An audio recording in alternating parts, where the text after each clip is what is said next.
fii ñu toll recours yëpp jeex na. li ko indi mooy. c'est des aspects de forme yi nga xam ni kenn mënu ko imputer ki nga xam ni. moom mooy réclamer. est-ce que tu comprends. te mu nekk ci biir. procédure bi. te ñu reconnaître que ni loolu am na. loolu la ñuy valider. donc on ne touche pas au fond. loolu moo tax. conséquence su rabat d'arrêt rejet bi. nekk rek rejet pour delloowaat jugement bi fu mu nekkoon.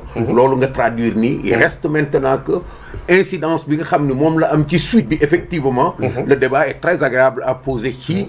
est-ce que champ d'application wu amnistie bi day emporter il y a des avis divergents. il y a même des gens que je respecte pour seen xam-xam. au plan du droit yu wax ni au plan du droit yu wax ni effectivement. infraction bi diffamation bi dafay day dugg ci champ d'application wu amnistie bi. moi en tant que initié je peux l'analyser autrement parce que diffamation bi c'est des faits dañ ko bëgg a couvrir ci benn temps bi nga xam ni li nga xam ni moom la ñu amnistier c'est des faits qui sont caractérisés de politique.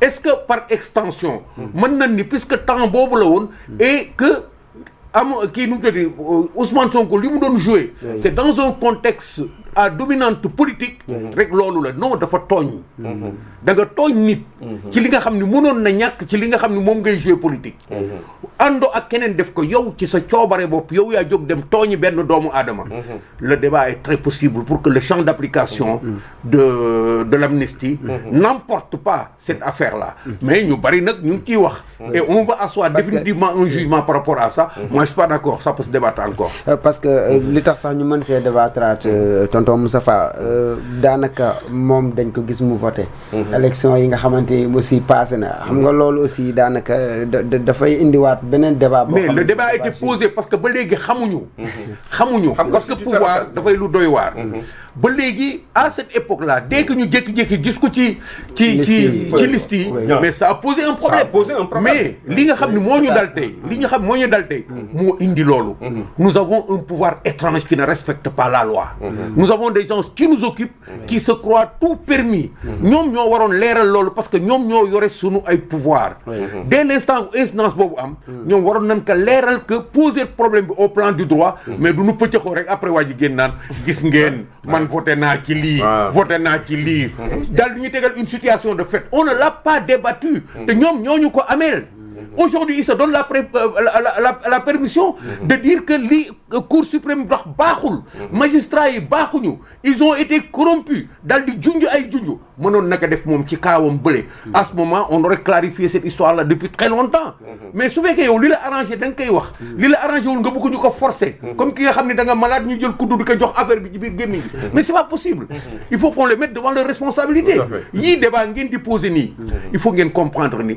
li changé ci Sénégal du dara lu dul Pastef ak Ousmane Sonko li fi nekk yëpp xam nañ ko. gis nga li ma la bëgg bul kii rek lu naa ci wax tuuti rek. gis nga li ma la bëgg firnde bi ma la bëgg jox.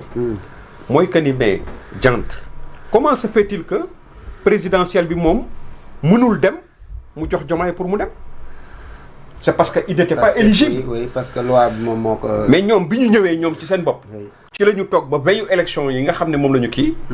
mais les Sénégalais ont été abasourdis, étonnés, pris de court, oui, à la veille de l'élection. Jusqu'à la veille de l'élection, son nom ne figurait pas sur les listes électorales. Mais bi ñu demee ba nga xam ne nee nañu suba la xaw ma gannaaw suba. la ko ñenn ñi gis ci biir. commencé alerter ci la ñu xamee sax ndax am na ndekete am na ñaari Ousmane Sonko am na bu góor ak jigéen waaw. gars yi naan bu jigéen bi la. ñii di wax naan bu góor bi la ñi naan bu jigéen bi mais donc loolu yëpp c'est des choses à clarifier voilà. allez-y Latir da ngay rebondir par rapport ak lii nii ñu doon waxtaane waaw bon man li ma ci wax d'abord donc Sénégalais je pense qu'il faut que qu'ils se prennent au sérieux parce que mag Ousmane Sonko yooyu dañ cee war a doyal parce que tey mënuñoo ñëw d'abord da ngay tey mënoo woote procès nga porter presse ñu dem ba ca bés ba nga daw dem sa yoon pour ñu juger la par défaut wala boog par contumace après tu reviens boo dellu see buñ la nee la buñ la juger par contumace tu reviens qui ont contumax boo ñëwee yow peine bañ la daan soit da nga koy nangu boo ko nangul tout simplement ñu tegaat mbir mu leer. Il faut que ce soit clair. ñaar bu ñu ñëwee ñu ne la way parce que mais boo defee rabat d'arrêt normalement boo jógee première instance. dem tout simplement appel dem en fait ainsi de suite trop ba jeexal cour suprême troisième instance bi. boo jeexalee foofu normalement procédure bi jeex na. mais par contre dafa am exceptionnellement lu ñu la jox loo xam ne moom la ñuy woowee rabat d'arrêt. ci diggante boobu nag lu bari dafay changer. boo demee nag déjà ce rabat d'arrêt là est irrecevable au sens propre du terme. la condamnation devient définitive donc fii ba 2030 Ousmane Sonko bokkul bu ñu kenn jéem a ñëw fii di ñu layal yeneen i détails. laisse-moi terminer bu ñu kenn jéem a ñëw di ñu layal ay yeneen i détails. il faut qu'on soit sérieux dans ce pays. soit ñu ne ñun justice la ñu bëgg. wala boog yaa ma neex Ousmane Sonko moomul réew mi ba buñ ko convoqué mu war a ñëw bu xëyee dem waxal nit. suba nga ñëw naan ma amnistie ban amnistie kon amnistie sax d'abord dafa waratu la ne ndax Ousmane moo ne bëgguñu ko. bu ñu ñëwee dañ koy dindi. donc comme loolu yëpp amul bu kenn laqatu ci amnistie. la nga waxal may ma ñëw. voilà la nga waxal Mame Mbaye Niang loola bu ca bokkoon xanaa ñu ne Adji Sarr ca la bokk. donc loola benn bokk ci donc tey jugé nañ la pour diffamation. tu as été reconnu coupable. la nga xam ne démb ak barki démb jëlee na fa Barthélémy Diaz au niveau de la mairie de Dakar ak yeneen yu xew. même chose moo appliqué ci Ousmane Sonko bu ñu kenn andiwaat ay théorie bu ñu kenn dugalaat ci ay Ousmane Sonko moo bëgg a day ak magistrature bu ma doon tey magistrat damay bañ lank dajew ma ak yow aw ma lu ñuy wax man du ma déglu magistrat du déglu waxu mbedd la muy déglu mooy lan boo waxee li nga wax ba nga ñëw nga taxaw fa mbaxana doone benn ñu wan la ne réew mi dafa am ci tànk yu mu taxaw réew mi kenn du ko saboté tey man Pape Latir mënu ma fee xëy def li ma fi def te ëppuñ ma fit gënuñ ma ko ñeme gënuñu ma ko man xëy def fi suma njombe ñëw taxaw daw jaxaw naan dañ ma sauver mais ça c'est des histoires il faut qu'on arrête avec ça il y a pas de super citoyen dans ce pays Ousmane Sonko bu bokkul ce n'est que logique pour logique parce que moo ne yàlla moo xam li tax nga xam ne maanaam defu ko président et ce n'est que cette logique là il faudrait sénégalais aussi xam ne yàlla da leen a jox beneen opportunité parce que Ousmane peut-être avec l'âge peut-être il peut devenir sage mais pour le moment ku ne xam nga ne kenn warut a ñaan Sénégal sax Ousmane Sonko di bokk suñu élection ndax ki nga xam ne bu bërëjee moom daa jàpp na moo war a daan mais bëre kay buñ ko waxee da ngay bëre ñu daan la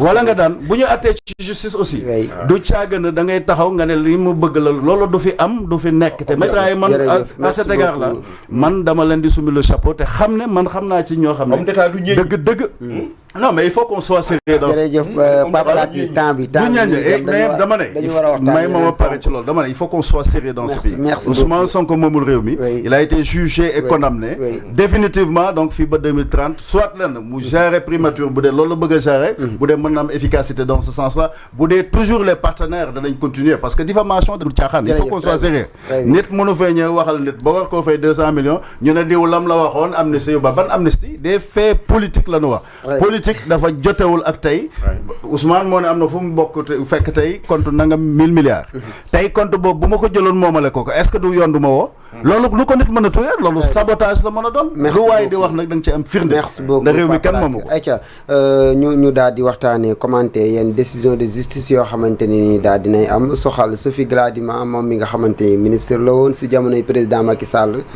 gannaaw quelques yaakaar naa matul sax ay mois mën nañ ne weer ak lu teg rek bañ ko tegee loxo si lu soxal wàllum construction benn gravimétrique si jamonoy président Macky Sall loolee juraloon ko tey ñu yóbbu ko kaso mais tey ñu yeewu bàyyi ko takkal ko lam muy bracelet électronique bàyyi ko mu deltu këram Papa Latir naka nga gisee voilà Amadou Moustapha wala boog naka nga gisee décision de justice bi ni mel ndax jàpp nga ne ñi temb dañuy sotti ndox si yëf yi par rapport ak ŋàññ bi nga xamante ni ñu bëri jàpp nañ ne moom la ñuy def ak les anciens ministres